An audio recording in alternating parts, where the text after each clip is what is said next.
Welcome to Plus Talk on Plus Life, where we're all about turning positive into a plus. My guest today is Reverend Steve Pieters. He is openly gay and has been living with HIV since 1982. 36 years ago, he appeared on famed televangelist Tammy Faye Bakers' talk show, Tammy's House Party. We talk about that and a whole lot more.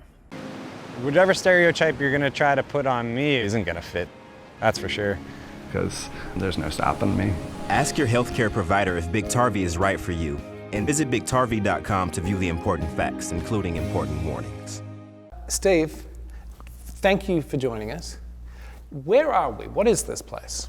This is Founders Metropolitan Community Church of Los Angeles, and it is the founding church of a denomination that was founded in 1968 as a safe place for gay and lesbian LGBT people to worship together. I love that because for so many of us, faith and religion is such an important thing. Absolutely. And as LGBTQ plus people, we go to our respective churches and growing up and we're told we're sinful and That's we're right. bad and we're wrong. Yeah. And I feel like so many people feel they have to turn their back on religion in order to sort of not feel that guilt and shame. But this is a place where people can come and still have that connection, right? That's right. It's a beautiful place, and I've been a member of the MCC, Metropolitan Community Churches, since 1975, I think 1976 maybe.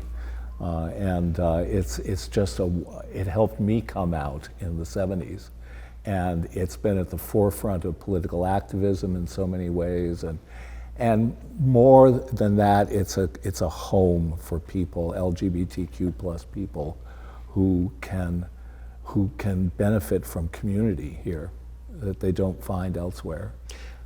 Do you guys ever get pushback from other denominations who say, how could you do this? This is not in line with the teachings? Oh, of course. And how, I mean, it just seems absurd to me because, you know, spirituality, religion, it's what we feel inside. Yes.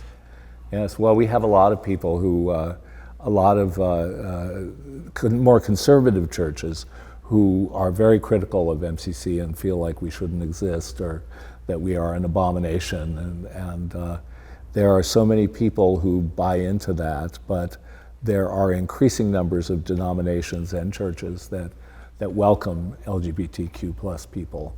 So to me, that's what church is all about. It's welcoming people. It's inclusion. It's community. Everybody.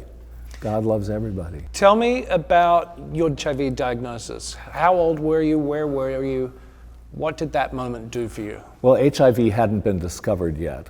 So I was diagnosed in 1982 with GRID, gay-related immunodeficiency, what they were calling AIDS back then.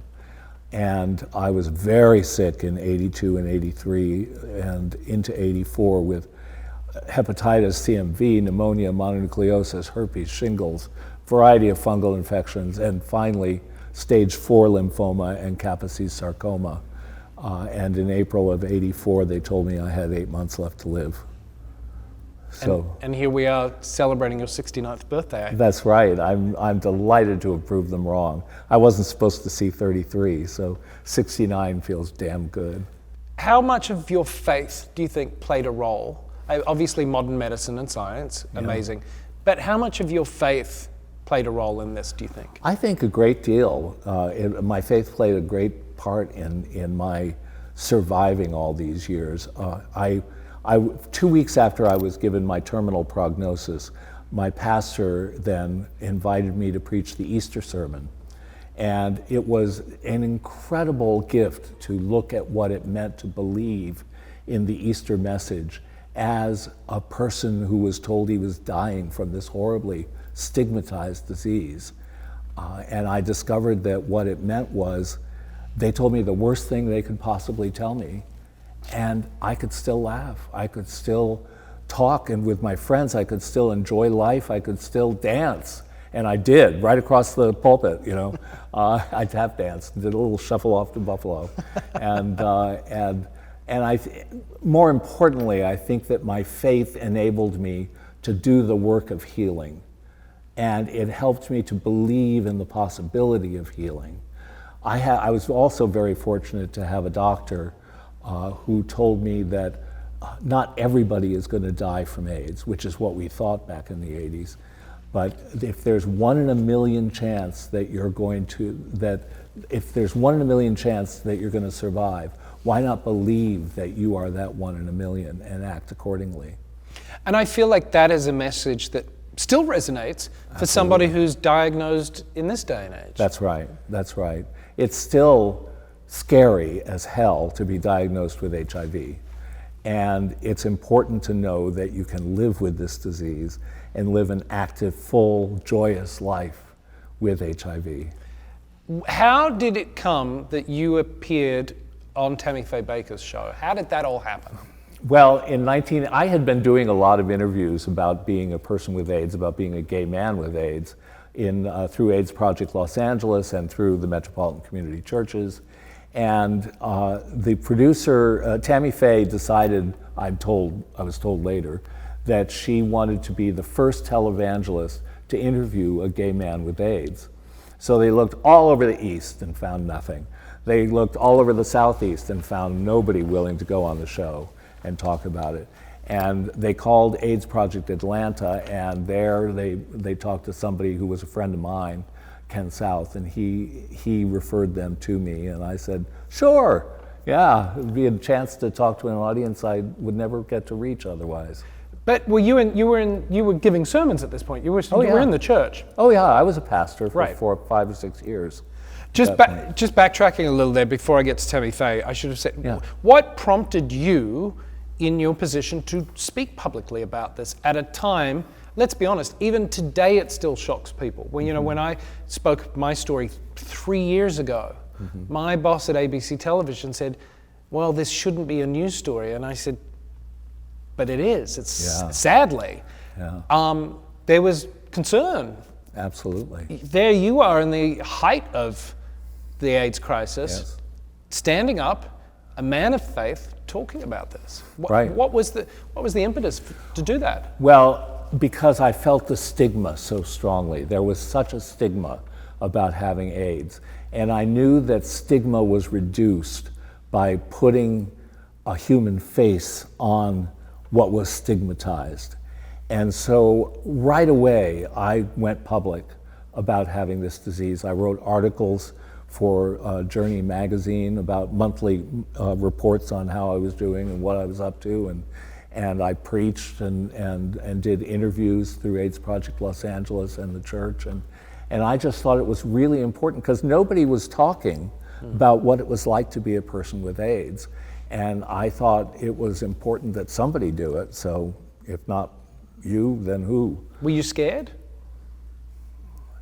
In what sense? I mean, In the sense that, to the point of you were in the church. Yeah. We've already established that a lot of conservative parishes frown upon anyone who's gay, or and now on top of this you've got, as you were, GRID, otherwise sort of colloquially being touted as the gay man's disease. right. Were you scared that you could lose what you did in the church and your position in that respect? Well, no, I was scared for a while that this would spell the end of my career as a minister. I mean, if I died, I wasn't going to have any more career as a pastor. And I really wanted to be a pastor again to try and see if I could get it right the next time, and I was scared that I would be stigmatized and that I would die alone. There was a period where I was really afraid of that. I was really afraid of dying alone. But then I had an experience, a near-death experience, where I was alone, except for the medical staff around me, and I discovered that we're not alone. I was not alone in that experience. There were all these loving beings around me that gave me peace. And it's so interesting to hear you say that, from 1985 to 2018, when I was scared. I was going to lose my job. I was going to. Isn't it just shocking to you that we still haven't crossed that bridge. It is shocking for to those me, of us who yeah. get this diagnosis. I know, it continues to shock me to hear stories like yours, yes. And I heard a lot of those stories back in the 80s and 90s. I can't tell, when I was an AIDS hospice chaplain, I can't tell you the number of times that a patient asked me, am I going to hell because I'm gay? And what do you say to this that? is God's punishment. And I said, no, honey, no, you're not. You're not going to hell. God loves you just the way you are. And God is there for you and will be there for you when you die. I love it. So Tammy Faye's producers find you. Yes. And you're invited onto the show. And what's remarkable to me is throughout the interview, the original interview, Tammy says numerous times, we wanted to do this in person. Right. But I think this is around the time you had your near-death experience, That's right? right. It was 2 weeks after that. Yeah. Yeah. What was the pushback? Was it your health? Were there restrictions in travel? Tell me about it. It wasn't restrictions in travel. I was weak from the chemotherapy, the experimental chemo I was on, but I was healthier than I'd been in a long time because of their discovering the problem that I was dying from, and they were able to treat that pretty successfully. But so I was weak, but I was recovering. The real problem I have since learned as to why they didn't have me come there was because they were afraid that the crew wouldn't work and that I would not be treated well by the staff at Heritage Village Hotel and the studio and that sort of thing. And indeed, there were so many interviews I did back in those days in the alley beside AIDS Project Los Angeles, sitting on a chair outside in the alley while there were doctors and other people being interviewed in studio. And I was connected with an earpiece, and that's it. How did that make you feel at the time? Well, I kind of understood the fear, but I thought it was pretty ridiculous because by then they knew that it was transmitted sexually through blood products. And so they knew that it wasn't transmitted through the air or because of you touching something and then people touching it.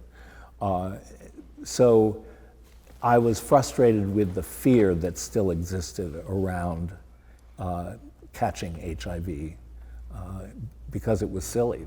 They knew better by then. Well, and we still know better, but it's still to this day, people are absolutely are fearful.